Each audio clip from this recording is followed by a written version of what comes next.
Government polytechnic college principal Shri Abdul Khader, ഇന്നത്തെ special guest ഈ കുട്ടികളുടെ മാഗസിൻ മന്ത്ലി ബുള്ളറ്റിൻ പ്രകാശനം ചെയ്യുന്ന guest Shri Sumesh Sudhakaran, inspector of police Perinthalmanna, ഈ ഓൾ ഇന്ത്യ പ്രൈവറ്റ് സ്കൂൾസ് അസോസിയേഷന്റെ പ്രീ സ്കൂൾസിലെ അധ്യാപകര്, സ്നേഹം നിറഞ്ഞ രക്ഷിതാക്കളെ, കുട്ടികളെ,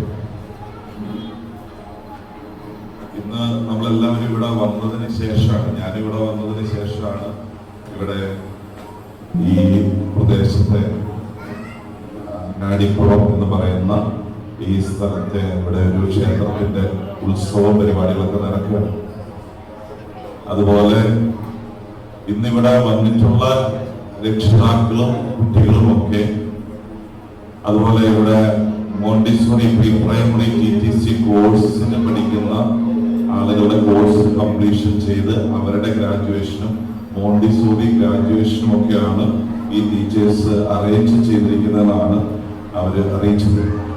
ആദ്യം ഇതിന്റെ കാര്യങ്ങൾക്ക് വേണ്ടി എന്നോട് സംസാരിച്ച ഇവരുടെ ഓൾ കേരള ഇതിന്റെ ചുമതലയുള്ള ഒരു കേരളമേടം ഉണ്ടായിരുന്നു. ആ ടീച്ചറിന്റെ അച്ഛൻ മരിച്ചതുകൊണ്ട് ആ ടീച്ചർ റെസ്റ്റ് അല്ലെങ്കിൽ അവരിൽ നിന്ന് പറയാൻ സാധിക്കാത്ത അവസ്ഥയാണ് എന്ന് പറഞ്ഞിട്ടുണ്ട്.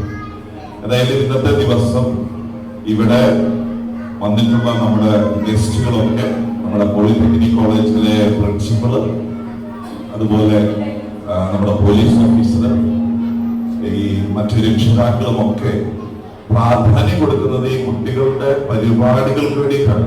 കുട്ടികളുടെ ഇത്തരം പരിപാടികളാണ് ഇന്നത്തെ കാലഘട്ടത്തിൽ അത്യാവശ്യമായ ഏറ്റവും പ്രധാനപ്പെട്ട മാർക്കുകളോ റാങ്കുകളോ ബിരുദങ്ങളോ വാങ്ങുന്നതിനപ്പുറം സോഷ്യോ ഇമോഷണൽ ഡെവലപ്മെന്റിന് വേണ്ടി അല്ലെങ്കിൽ അവരുടെ സാമൂഹിക വൈകാരിക വികസനത്തിന് സഹായകമാവുന്നതാണ് ഇത്തരം പരിപാടികൾ. അതിനവരെ പ്രോത്സാഹിപ്പിക്കുകയും അവരെ സപ്പോർട്ട് ചെയ്യുകയുമാണ് നമ്മുടെ രക്ഷിതാക്കളെയും ഈ അധ്യാപകരെ അവരെ അണിയിച്ചൊരുക്കി. ഇപ്പോ ഇവിടെ പരിപാടികളൊക്കെ തുടങ്ങുന്ന സമയത്ത് സാധാരണ സ്കൂളുകളിലൊക്കെ ഈ പരിപാടികളൊക്കെ all India private schools association എന്ന് പറയുന്നത് ഇന്ത്യയിലെ പ്രൈവറ്റ് CBSE മാനേജ്മെന്റ് സ്കൂളുകളുടെ ഏറ്റവും വലിയ സംഘടനയാണ്. അതിലൊരു 33,325 മെമ്പർ സ്കൂൾസ് ഉണ്ട്. ആ അസോസിയേഷന്റെ ഒരു പ്രൊജക്റ്റ് ആണ് ഇവർക്ക് ഈ മലപ്പുറം ജില്ലയിൽ അനുവദിച്ചു കൊടുത്തിരിക്കുന്നത്. 100 പ്രീ സ്കൂളുകള് 100 വില്ലേജ് പഞ്ചായത്തുകൾ ആരംഭിക്കുക. ആ വില്ലേജ് പഞ്ചായത്തുകളിൽ നാഷണൽ എഡ്യൂക്കേഷൻ പോളിസിയുടെ ദേശീയ വിദ്യാഭ്യാസ നയം 2020 അടിസ്ഥാനത്തില് early childhood care and education, ആദ്യ ബാല്യകാല വിദ്യാഭ്യാസവും, നമ്മളൊക്കെ പഠിക്കുന്ന കാലഘട്ടത്തില് ആദ്യ ബാല്യകാലം എന്ന് പറയുന്നത് കളരി അല്ലെങ്കിൽ നഴ്സറി സ്കൂള്. എത്ര പേര് നഴ്സറിയിൽ പോയിട്ടുണ്ട് നമുക്ക് സ്വയം പരിശോധിക്കാം. എല്ലാവർക്കും ആ വിദ്യാഭ്യാസം ഒന്നും കിട്ടിയിട്ടില്ല. ഔപചാരിക വിദ്യാഭ്യാസം 1ാം ക്ലാസ് മുതലേ ഉണ്ടായിരുന്നുള്ളൂ. ഇപ്പോൾ അങ്ങനെയല്ല. കുട്ടികൾ നമ്മളെക്കാൾ കൂടുതൽ വേഗത്തിൽ കാര്യങ്ങൾ മനസ്സിലാക്കുകയും പഠിക്കുകയും ഒക്കെ ചെയ്യുന്ന, അല്ലെങ്കിൽ അവര് ഡിജിറ്റൽ യുഗത്തിലാണ് ജീവിക്കുന്നത്. LKG UKGയിലൊക്കെ വരുന്ന കുട്ടികൾ ഫോൺ അഡിക്റ്റ് ആവുന്ന കാലഘട്ടമാണ്. ഫോണിന് അഡിക്റ്റ് ആണ് LKG UKG കുട്ടികൾ. അപ്പോൾ ഇത്തരം കലാപരിപാടികൾ, വാർഷികാഘോഷങ്ങൾ ഇവിടെയുള്ള 100ഓളം കുട്ടികൾക്ക് വേണ്ടിയിട്ടാണ് ഇത് അറേഞ്ച് ചെയ്യുന്നതാണ് ഞാൻ മനസ്സിലാക്കുന്നത്. വളരെ ചെറിയ രീതിയിൽ ഈ പരിപാടി നടത്തിയാലും ഇവിടെ നിന്ന് പാട്ട് പാടുന്ന ഒരു കുഞ്ഞ്, ആ കുഞ്ഞിന്റെ വ്യക്തിത്വ വികസനത്തിൽ കിട്ടുന്ന ആത്മവിശ്വാസത്തിന്റെ അടിത്തറ ഇതാണ്. അത് നമ്മളൊരു സമ്മാനം കൊടുക്കുമ്പോ ഈ അച്ഛനും അമ്മയും കുട്ടിയിലിരുന്ന് കൈയടിക്കുമ്പോ ആ കുട്ടിക്ക് കിട്ടുന്ന ആത്മവിശ്വാസമാണ് ഇന്നത്തെ ദിവസത്തിന്റെ ഏറ്റവും വലിയ പ്രാധാന്യം. മത്സരങ്ങളോ സമ്മാനത്തിന്റെ വലിപ്പമോ ആ പരിപാടിയുടെ മികവോ ഒന്നുമല്ല. നമ്മളിൽ എത്ര പേർക്ക് നമ്മുടെ വ്യക്തിത്വ വികസനത്തിന്റെ നമ്മളുടെ കഴിവിന്റെ പൂർണ്ണതയിൽ എത്താൻ പറ്റി?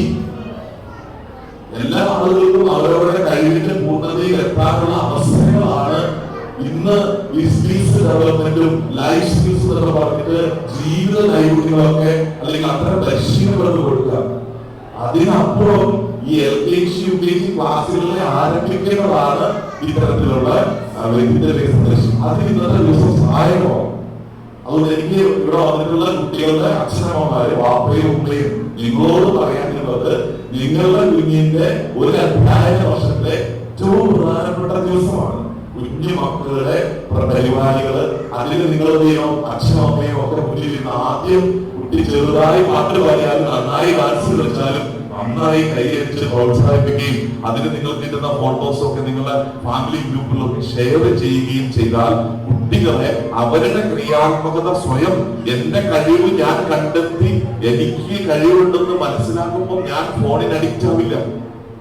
ഞാൻ വേറെ ആരുടെയെങ്കിലും യൂട്യൂബ്, റീൽസ്, ഷോർട്സ്, ഇന്നെല്ലാവരും നമ്മൾ ഷോർട്സിന് പറയാൻ പോകുന്നത് ക്ഷണിക നേരത്തെ സുഖം, താൽക്കാലിക നേട്ടം വേണം. അത് പ്രശസ്തിക്കായാലും പേരിനും പെരുമയ്ക്കായാലും ഒക്കെ അങ്ങനെ വേണം. അപ്പോ ഈ സംവിധാനത്തിലൂടെ ഇന്ന് വിദ്യാഭ്യാസ രംഗത്തൊക്കെ ഇപ്പൊ ഇന്നിവിടെ എനിക്ക് ഇവരോട് വേറൊന്ന് ഇവിടുത്തെ ടീച്ചേഴ്സിനെ അഭിനന്ദിക്കാനുള്ളത്, അവരെ വിളിച്ചത് ഒരു പ്രിൻസിപ്പള്, അതിനൊപ്പം ഒരു പോലീസ് ഓഫീസർ. നോക്കൂ, സമൂഹത്തിന് മാതൃകയാവുന്ന, അല്ലെങ്കിൽ ഈ കുഞ്ഞുങ്ങളോട് ചോദിക്കുകയാണ്, നിങ്ങൾക്ക് ആരാവാനാണ് ഇഷ്ടം, ആരാവാനാണ് ഇഷ്ടം എന്ന് ചോദിച്ചാൽ അവരെന്ത് പറയും? നമുക്ക് പണ്ടൊക്കെ അങ്ങനെ ഓരോ സ്വപ്നങ്ങൾ ഉണ്ടായിരുന്നു മക്കൾക്ക്. എനിക്ക് ഇന്ന ആളാവണം, എനിക്ക് പോലീസ് ഓഫീസർ ആവണം, എനിക്ക് ജഡ്ജി ആവണം. കേരള ഹൈക്കോടതിയിൽ പ്രാക്ടീസ് ചെയ്യുന്ന ഒരു അഭിഭാഷകനാണ് ഞാൻ. 2003 കാസർഗോഡ് റോട്ടറി സ്കൂളിലെ ടീച്ചറായി ഞാൻ എന്റെ അധ്യാപന ജോലി തൊഴിൽ ആരംഭിച്ചതാണ്. ഇപ്പോ CBSE സ്കൂളുകളുടെ ലീഗൽ ഡയറക്ടറാണ്. അതുകൊണ്ടാണ് ഇതിലേക്ക് ക്ഷണിച്ചത്. അപ്പോ ഈ അധ്യാപനവും അല്ലെങ്കിൽ മാതൃകയാവേണ്ട ചില ആളുകളാണ് നമ്മളൊക്കെ സമൂഹത്തിൽ. നമുക്ക് സമൂഹത്തിനോടുള്ള കടപ്പാടുണ്ട്, കടമയുണ്ട്, അതിൽ വിശ്വസിക്കുന്നതാണ്. ഞാനിവിടെ നേരത്തെ എത്തി, അതിനുശേഷം ഈ പ്രിൻസിപ്പൾ സാർ എത്തി. അദ്ദേഹം ഇപ്പോൾ ചിന്തിക്കുന്നത് ഇദ്ദേഹം എപ്പോഴും നിർത്തുന്നതാണ്. കാരണം എന്താ, ഇദ്ദേഹത്തിന് ഇലക്ഷൻ വേണ്ടി നടക്കുകയാണ്. അവിടെ പരിശീലന കരിയർ നടക്കുക, പരീക്ഷ നടക്കുക. പക്ഷെ അദ്ദേഹം, ആ പ്രിൻസിപ്പള് അദ്ദേഹത്തിന്റെ കാറിൽ പോയി ഇരുന്ന്, സർക്കിൾ വന്നത് കറക്റ്റ് ടൈമാണ്, അദ്ദേഹം പഞ്ചിങ് ടൈം പാലിച്ചു. ഇദ്ദേഹം പ്രിൻസിപ്പൾ കാറിൽ ഇരിക്കുക. അപ്പോ ഇദ്ദേഹം ഈ മക്കൾക്ക് വേണ്ടിയിട്ടായിരിക്കുന്നത്, ആ മക്കളോടുള്ള സ്നേഹമുള്ളതുകൊണ്ടാണ്. അത് യഥാർത്ഥത്തിൽ ഒരു അധ്യാപകന്റെ ഉള്ളിലുള്ള, നമ്മളെല്ലാവരും അധ്യാപകരാണ്, മാതാപിതാക്കളാണ് ഒരു കുഞ്ഞിന്റെ ആദ്യ ഗുരുക്കന്മാർ. അമ്മയുടെ ഗർഭപാത്രത്തിൽ ഒരു കുഞ്ഞ് ഉരുവാകുന്ന നിമിഷം മുതൽ ആ കുഞ്ഞിന്റെ ആദ്യ ഗുരു അമ്മയാണ്. അതുപോലെ തന്നെ ടീച്ചറാണ് സെക്കൻഡ് മദർ.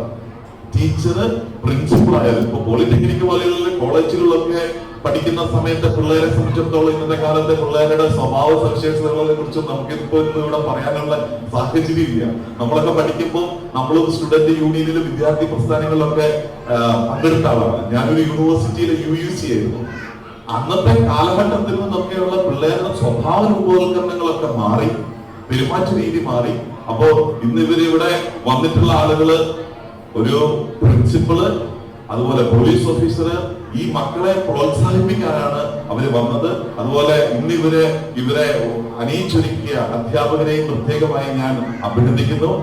മാതാപിതാക്കളൊക്കെ, കുട്ടിയുടെ കൂടെ വന്നവരൊക്കെ കുട്ടിയുടെ വിദ്യാഭ്യാസ കാലഘട്ടം മുഴുവനും മാതൃകാ രക്ഷിതാവായി കൂടെ നടക്കുന്ന മാതാപിതാക്കളാണ്. ഇന്ന് അച്ഛൻ, അമ്മ ഈ കുട്ടിക്ക് ഉത്തമ സുഹൃത്തായി മാറുക.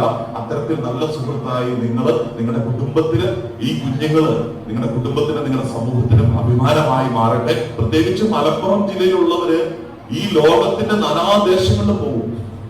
മലപ്പുറം ജില്ലയിലുള്ളവർ എല്ലാ രാജ്യങ്ങളിലും പോകും. മലയാളികള് എല്ലാ സ്ഥലത്തും പോകും. കേരളത്തിന് പുറത്തുള്ള CBSE സ്കൂളുകളിൽ കേരള ടീച്ചേഴ്സിന് ഭയങ്കര ഡിമാൻഡാണ്. കേരള എഡ്യൂക്കേഷൻ ഒരു ക്വാളിറ്റി ഉണ്ട്. പക്ഷെ ഇപ്പൊ നമ്മളെ ഉന്നത വിദ്യാഭ്യാസ രംഗത്തുനിന്ന് വരുന്ന കുട്ടികൾക്ക് MA ഇംഗ്ലീഷിൽ കഴിഞ്ഞാലും ഒരു ഇംഗ്ലീഷ് സെന്റൻസ് സ്വന്തമായി പറയാൻ പറ്റാത്തവരൊക്കെ. അപ്പോ നമ്മളെ ഗുണനിലവാരം നഷ്ടപ്പെടാതിരിക്കാൻ വിദ്യാഭ്യാസത്തില് അച്ഛനമ്മമാര് കുട്ടിയുടെ കൂടെ നടക്കണം, ബെസ്റ്റ് ഫ്രണ്ട് ആകണം, ഉത്തമ സുഹൃത്താവണം. അങ്ങനെ ആ കുഞ്ഞിന്റെ വിദ്യാഭ്യാസ ജീവിതത്തിൽ സ്വന്തം കാലിൽ നിൽക്കാൻ ആ കുഞ്ഞിനെ പ്രാപ്തനാകാൻ സഹായിക്കും, സ്വന്തം കാലിൽ ഇൻഡിപെൻഡന്റ് ആവാൻ സഹായിക്കും. അവൻ കൂലിപ്പണിക്കാരനായാലും കർഷകനായാലും ഡോക്ടർ ആയാലും എഞ്ചിനീയർ ആയാലും എല്ലാ ഡോക്ടർമാരും മികച്ച ഡോക്ടർമാരല്ല, എല്ലാ വക്കീലന്മാരും മികച്ച വക്കീലന്മാരല്ല. പണിയില്ലാത്ത എഞ്ചിനീയറും പണിയില്ലാത്ത ഡോക്ടേഴ്സും ഒക്കെ നമ്മുടെ നാട്ടിലുള്ളത് ക്വാളിറ്റി അല്ലെങ്കിൽ നമ്മുടെ ഗുണനിലവാരം മെയിൻറ്റെയിൻ ചെയ്യാൻ പറ്റാത്തതുകൊണ്ടാണ്. അത് നമ്മുടെ ബന്ധങ്ങളിലും കുടുംബങ്ങളിലും വേണം. ഇന്നത്തെ ദിവസം ഈ മക്കൾക്ക് വലിയ അനുഗ്രഹമായി മാറട്ടെ എന്ന് ആശംസിക്കുന്നു. ഈ ചടങ്ങ് നമ്മുടെ ഗസ്റ്റുകളെ എല്ലാവരും വിളിച്ച് ആദ്യം നിലവിളക്ക് കൊളുത്തി ഉദ്ഘാടനം ചെയ്യണം, അല്ലെങ്കിൽ തിരികൊളുത്തി ഉദ്ഘാടനം ചെയ്യണം എന്നാണ് ഞാൻ വിചാരിച്ചത്. അവർ പറഞ്ഞു 2 വാക്ക് സംസാരിച്ചിട്ട് അവരെയും കൂടെ ക്ഷണിച്ചിട്ട് ഒന്നിച്ച് വിളിക്കാമെന്നാണ് പറഞ്ഞത്. അപ്പോ ഇന്നത്തെ ഈ ചടങ്ങിന് എല്ലാവിധ ആശംസകളും അറിയിക്കുന്നു. ഈ കുട്ടികളുടെ ഈ ബാലകലോത്സവം ആനിവേഴ്സറി ഔപചാരികമായി മഞ്ച്കിൻസ് ഫിയസ്റ്റ 2026 ഉദ്ഘാടനം ചെയ്തതായി അറിയിക്കുന്നു. എല്ലാവർക്കും നന്ദി, നമസ്കാരം.